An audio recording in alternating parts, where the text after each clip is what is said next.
Hey guys, it's Randall here with my sister Emma to talk about the new Red album of Beauty and Rage.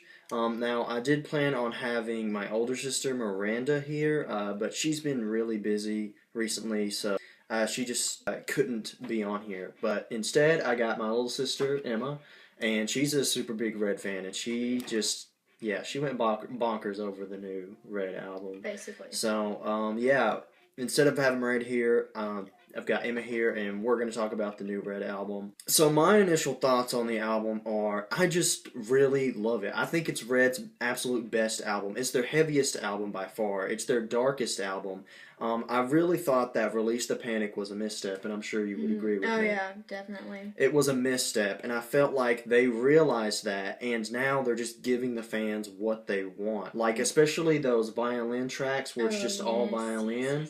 I just feel like that's just fan service, like Red saying, okay, we know you like this, so you know what? Here's an entire 3-minute track of violins. Exactly. The lyrical themes on this album, like sort of the inner struggle between good and evil, I think that's a return to those lyrical things from Innocence and Instinct. I mean, they're really part of most of Red's music, but they were strongest in Innocence and Instinct. I felt like Innocence and Instinct was like the main thing that kind of drew from this album. Even like in the title of Beauty and Rage is kind of similar to Innocence and Instinct to me. So when they released the title and the album cover, I was just like, this is gonna be such a good album because they're going back. So yeah, it's in like I would call this a return to form after Release the Panic, but in all honesty, Red transcended their previous self. Like, this is a better version of Red to me. Like, they took what they were and made it even better. I've been opposed to, in the past, classifying Red as alternative metal because, to me, Red hasn't been consistently heavy enough throughout their albums to be considered alternative metal. However, this album of Beauty and Rage is heavy enough to where if you wanted to call them alternative metal based on that album, I would be okay with it because it is pretty darn consistently heavy.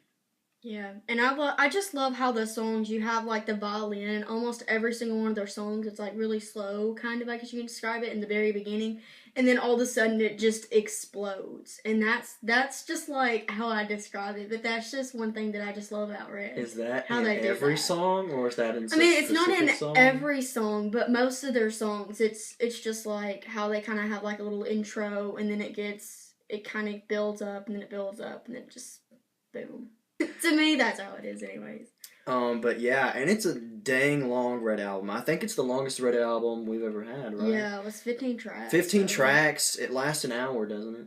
Yeah. It lasts an hour. As a regular standard album, this is definitely their longest. What's your thoughts on the album?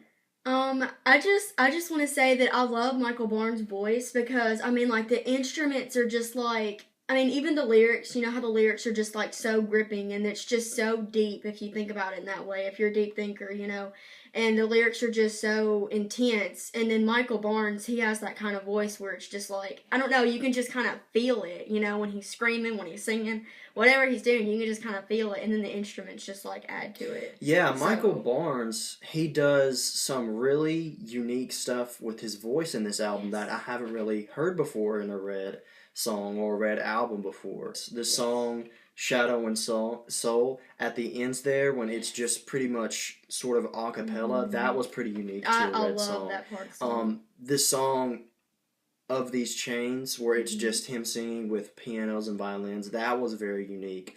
And correct me if I'm wrong, but I think it's the song Gravity Lies, and I think he has a sort of unique tone to his voice in that song when he's singing than he does in the rest of his songs. Yeah.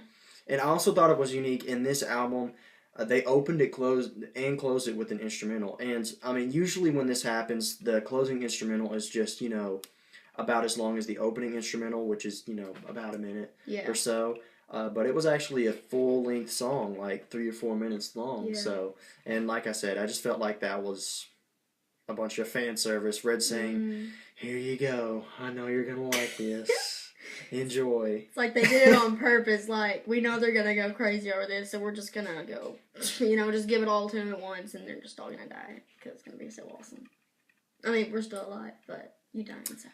But yeah, it was super consistently heavy, which is one problem that I've always had with Red is like it just felt like in most of their albums it was just ballad after ballad, and that's all good and everything because they make great ballads, but it just I don't know. I just felt like they could be more consistently heavy, and when this album they did that, and so yeah, it's definitely my favorite Red album. Yeah, I used to say that Innocence and Instinct was my favorite, but this one's coming really close to, breaking that because I'm just like, it's just so heavy. It's just like, how can it not be your favorite album? And the atmosphere, the dark atmosphere and tone of this album is very, like I said, it just feels like a progression from Innocence and Instinct. If this was like a sequel to Innocence and Instinct, yeah, that would be or it. something like that, this is basically the step up from that. In terms of pretty much everything, in terms of sound and quality and the tone it's going for. Because Innocence and Instinct had a similar tone, but it felt grayer.